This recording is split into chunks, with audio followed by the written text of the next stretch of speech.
আমরা আমাদের জায়গা থেকে একটা জিনিস স্পষ্ট করে বলি, চিন্ময় ইসকন এটা একটা এক্সাম্পল।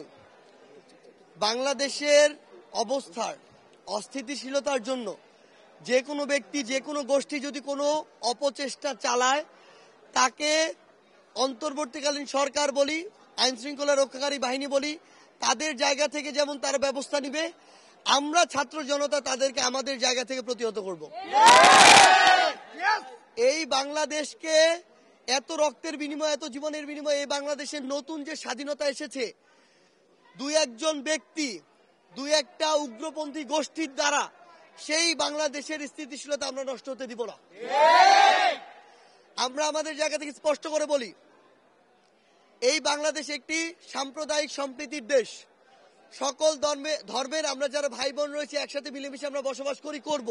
কিন্তু যে কোনো ধর্মকে ব্যবহার করে কোনো ব্যক্তি বা কোনো গোষ্ঠী যদি উগ্র সাম্প্রদায়িকতা এই বাংলাদেশের সৃষ্টি করার চেষ্টা করে এবং বিন্দুমাত্র অস্থিতিশীলতা সৃষ্টি করার চেষ্টা করে, বা আমার ভাই আলিফকে যেভাবে দিনে দুপুরে এভাবে উন্মুক্তভাবে একটা মানুষকে জবাই করে হত্যা করা হয়েছে, এরকম নির্মমতা বিভীষিকা যদি এই বাংলাদেশে আর বিন্দুমাত্র করার কেউ সাহস মাত্র দেখায়, আমরা আমাদের জায়গা থেকে দেখিয়ে দিব যে কিভাবে ছাত্র জনতা ঐক্যবদ্ধভাবে তাদেরকে প্রতিহত করে।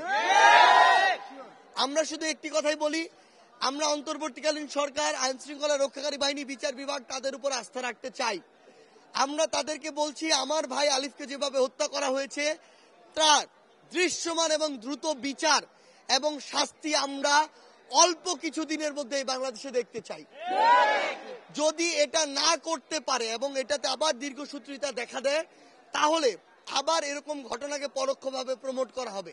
সেই জায়গায় আমরা দ্রুততম সময়ের মধ্যে এই বিচার দেখার অপেক্ষায়, এবং সেদিনই আসলে আমাদের এই যে স্বাধীনতা, সেই স্বাধীনতার আসল প্রাপ্তিটি হবে। না, আমরা আমাদের জায়গা থেকে এটি মনে করি না। দেখুন, এটি প্রত্যেকের ব্যক্তিগত জায়গা, চিন্তা ভাবনা, অনেকে অনেক উদাহরণ, অনেক ব্যাখ্যাকে অনেকভাবে রিলেট করার চেষ্টা করবে।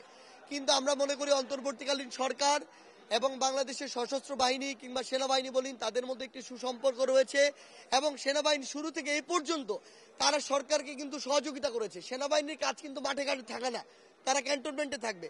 তারপরও দেশের স্বার্থে, সরকারকে সহযোগিতা করার স্বার্থে তারা কিন্তু আজকে মাঠে ঘাটে রয়েছে, তারা তাদের দায়িত্ব পালন করছে।